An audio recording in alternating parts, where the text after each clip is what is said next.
We've been working on this 1155.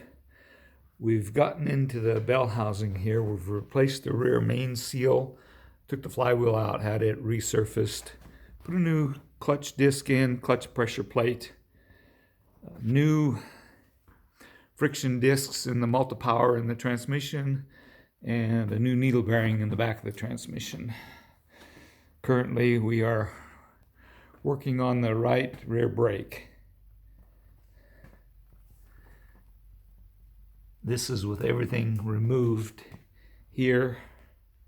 The brakes out. The axle housing is pulled off. This is the axle housing over here. Planetary gear set is in here. And that's the axle housing.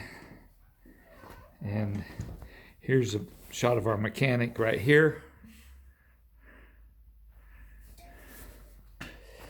And then all of the brake parts are right down here. So we've got some O-ring seals in the piston that are bad we're going to replace, and then we'll be putting this all back together. Hopefully that will take care of the brake.